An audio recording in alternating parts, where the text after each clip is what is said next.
Who is all here. We do have, of course, Kurt Roskopf joining us as always. We have Emily Gollmer back tonight. She's been off for the last few shows, and we're thrilled to have her back again tonight.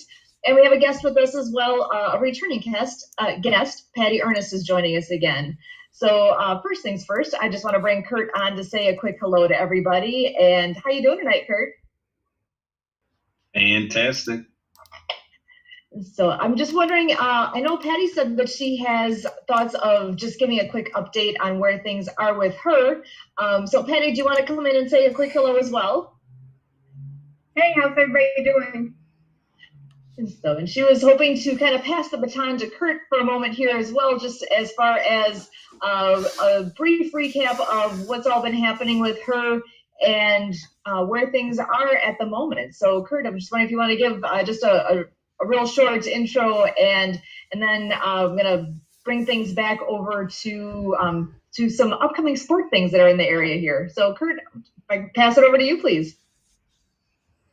All right. Well, I guess let's start out with the sport of the judicial system and the sport of the mental health system and the sport of trying to win your life back.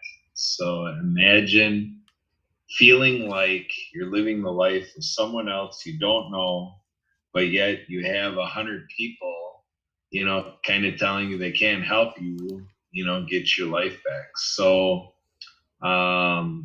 Patty is kind of in the, last I heard, Patty, tenuous spot that, with your housemate and so forth, it's kind of a day by day and part of the day situation. Like you never know if things are going to take a turn and, leave you with, home insecurity, or are things stabilizing, Patty, or is it still day by day? Day by day.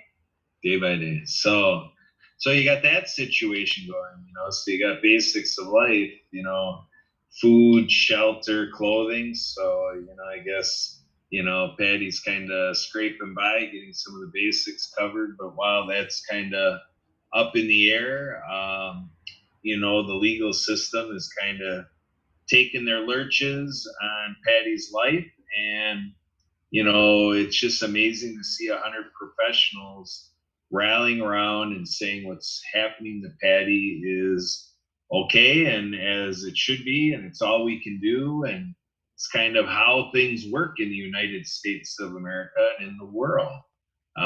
So Patty has, asked me to be a part of a hearing that took place. I had an experience with an administrative law judge and, reviewing, Patty's circumstances so far as a company out there that specializes in part with SMI determination. So what is SMI? It's simply severely mentally ill. So imagine getting that title and getting that description and that in your file, and it's nothing you relate to. And, imagine having paperwork that does a write-up that keeps this cycle going. And you have authorities, you have doctors, you have attorneys. I just found it amazing listening to the representative of the company interact with the psychiatrist, and Patty is pointing out repetitively that, the opportunity to really know Patty in person was at the hearing. So this is an appeal hearing, appealing the process of the determination.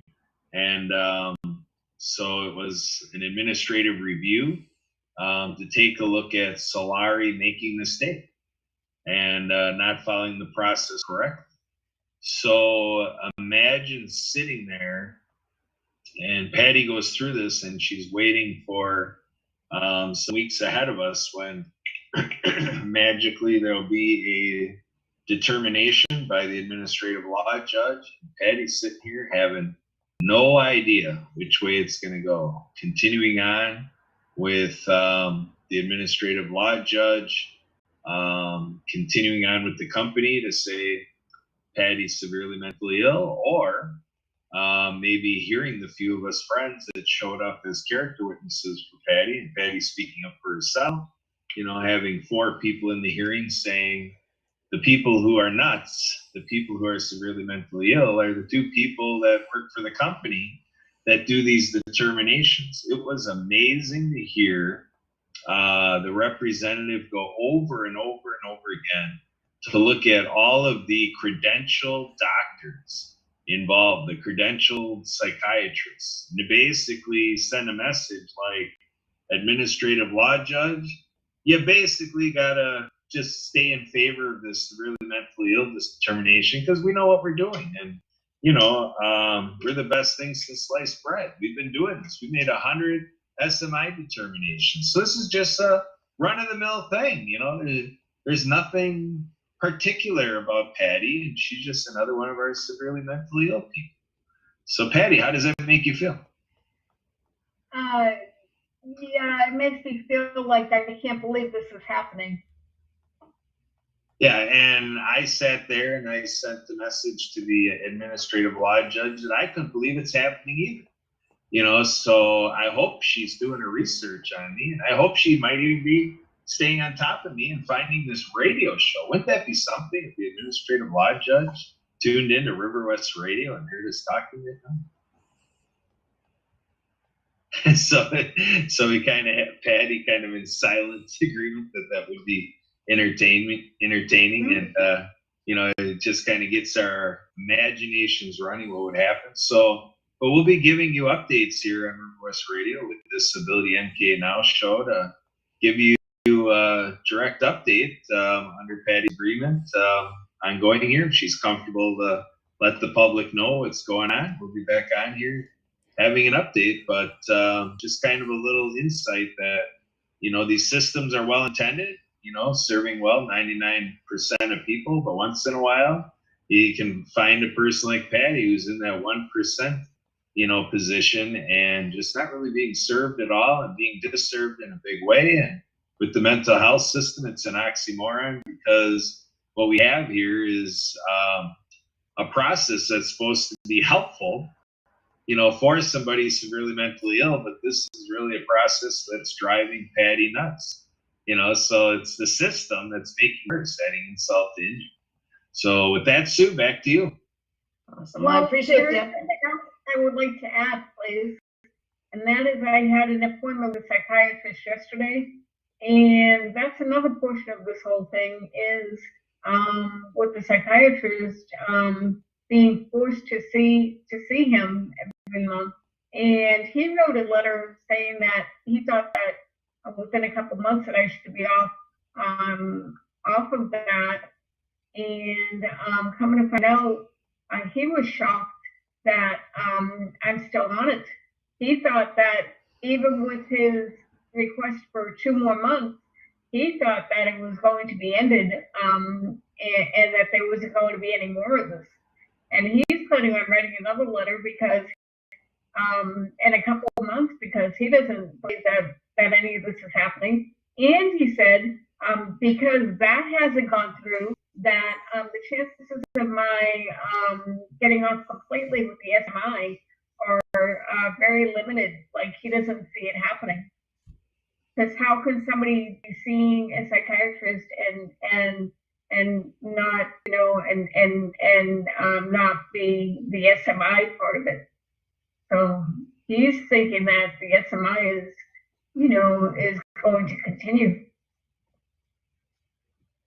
It's amazing. The whole story and how this has all come together it's a very interesting process because not that many people are familiar with what's all involved in that and how that proceeds and how to even deal with any of this.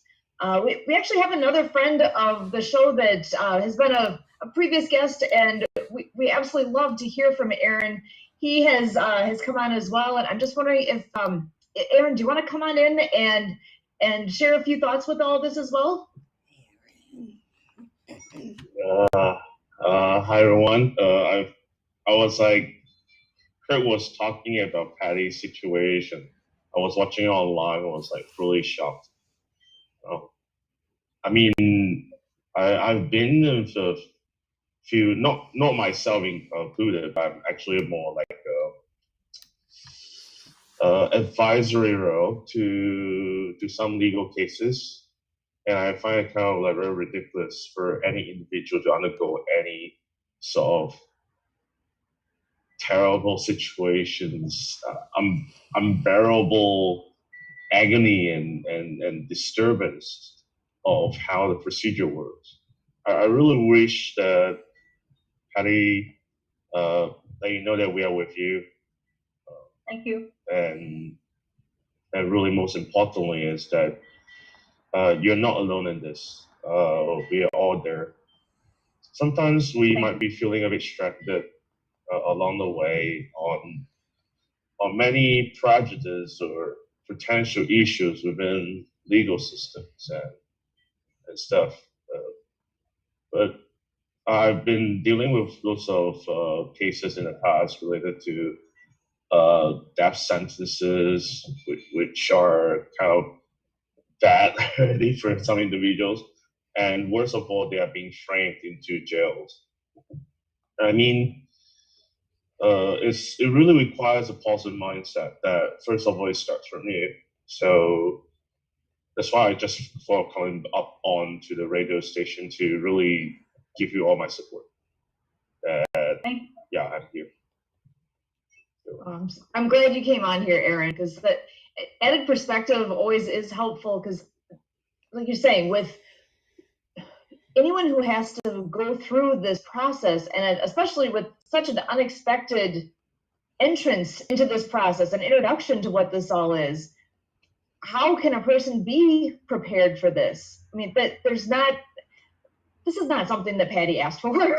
This is kind of a out of left field, thrust upon, and so I'm glad that Kurt is in your corner, and that you have other friends that can be in your corner to help make this process at least somewhat more manageable, because it's out of control. It's not something that I would wish on anyone. There's obviously a reason the process is in place, because there are obviously scenarios where it is the exact thing that's needed. But when it ends up being misapplied like this, to have the resources available so that you can actually move forward through the process, because it's not something where you can just magically jump out of it. You really have to wade through this whole process and system to get to the end point, to be where you need to be. And Aaron, you're right. Having a positive mindset in all of this, and being able to take the steps that you need to take to learn what you need to make happen what you need to make happen. I mean, you really need to own the situation in the end. You take it on and move forward to where you know it needs to go, and figure out what's out there and what resources are there. How does this work?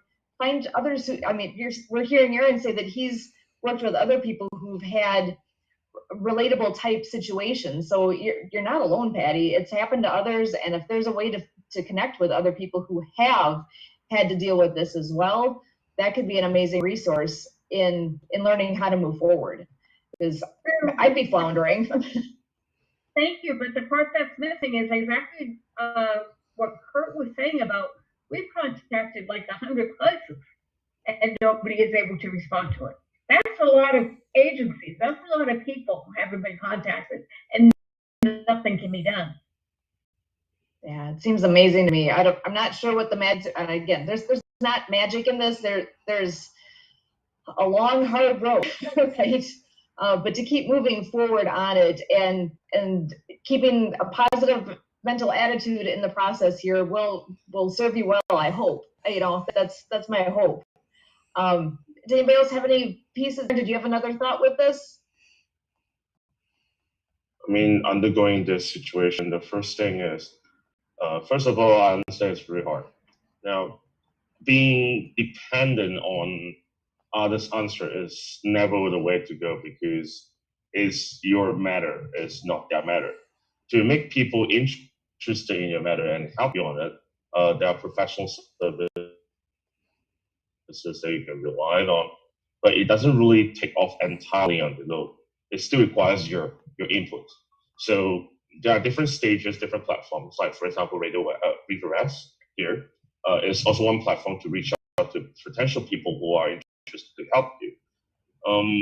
You can think about it in another different way, whereby you can turn it into a sharing and seek for potential help instead of proactively finding them because they do not know their art. Some agencies might not be able to help you because of their own personal interests, of their reputation. They have their own self-interest, stuff like that. So sometimes it's really about getting someone reliable to help you is also the way to go. Not just your friends, family, but if there's any local community that has offered reliable support, have proven case results, go for those. Those are your trusted allies in there. So that's my 3 cents. Well, thank you, but as Kurt has already mentioned, and as I've mentioned twice, we have tried that route and gotten nowhere. Right, Kurt? Yes. So it's something where, we have a few allies, like you talked about the psychiatrist you saw and the letter being written by him, and the one attorney. But that attorney went for an appeal, and my understanding is that his appeal was denied, correct or no? Correct.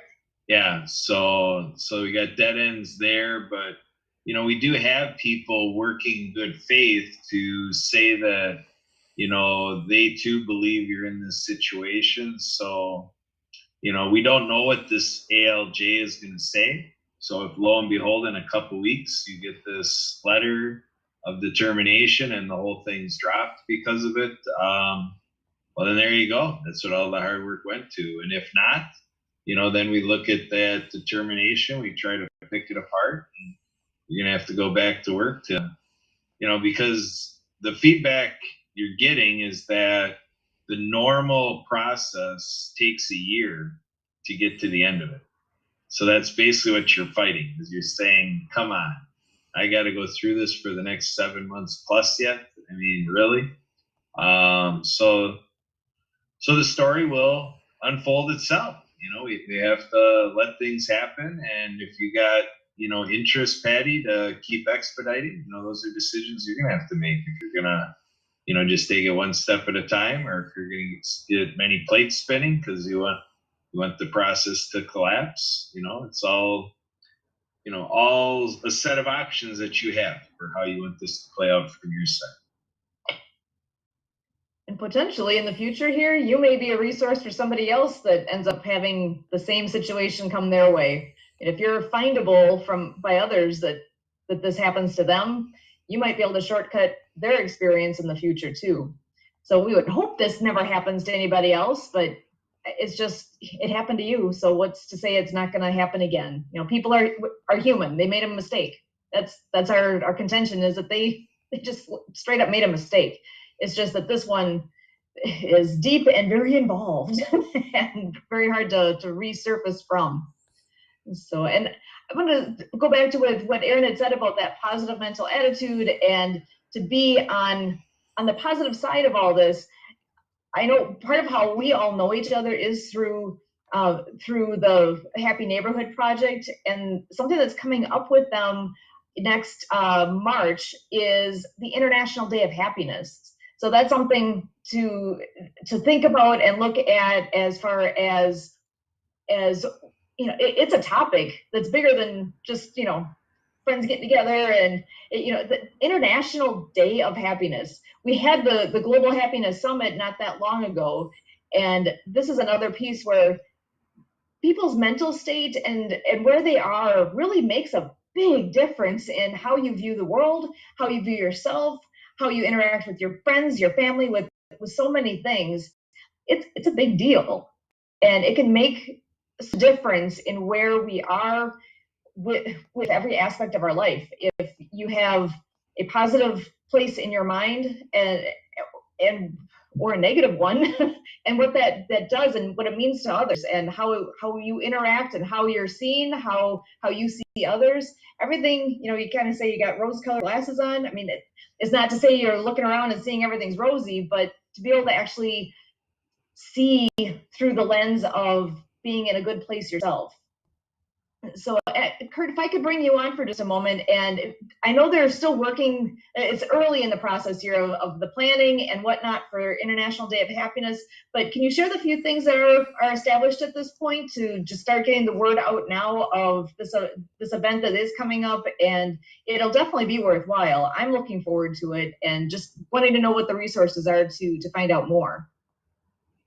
Well, basically, the website link for information on this is hmpabc.com/IDH for International Day of Happiness. And then once you go to there, then it'll open up. It's a short link for happyneighborproject.com/IDH. And right now, at the moment, it's got the 2022 information, but shortly it'll be updated for, you know, the March activity. And in their co-op back office, the co-op stuff is available through the Happy Neighborhood Project website. But next week, we should be able to have ticket purchases with that super early, you know, ticket deal, you know, available there. So, you know, and the format of this, the history has been a 6-hour event, you know, 9 a.m. to 3 p.m. Pacific. So that's 11 to 5 in our Central Time.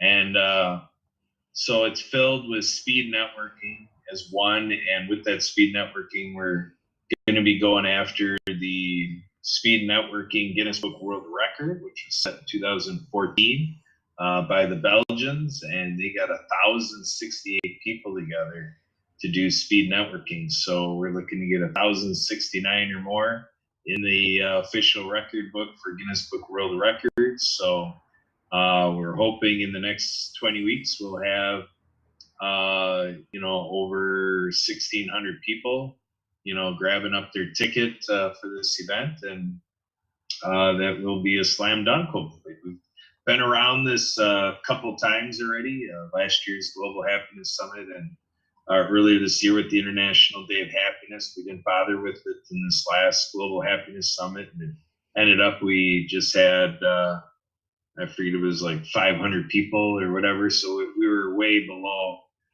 record-setting parameters, but we got a lot of stuff figured out in terms of how these events work and how to scale it up. And we believe we're ready in the months ahead to scale this up and be at that Guinness Book World Record level. So in our goal from beginning of this year in January has been to grow the co-op to 10,000 co-op members. Right now we're at a little over 3,200, so tripling our co-op member base, again, puts us in pretty good magnitude to be where we need to be. So it looks like we got an exciting future with the event, and it's, you know, it gives entertainment, it gives learning, and, you know, we got keynote speaker, and we've got laughter yoga, and we've got the ambassador of joy, Barry Shore, and, you know, on like that. So just packed full of value, and we have exhibitors and expo space, and it's all conducted through hopin.com.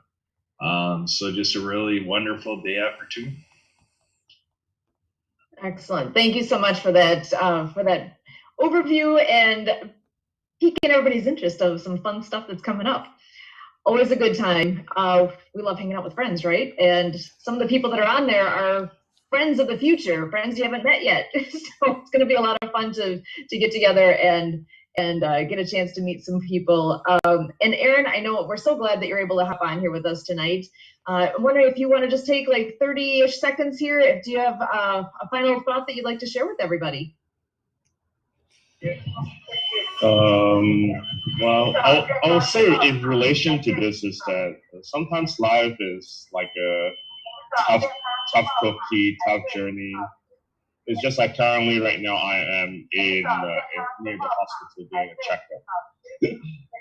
We all have different hiccups.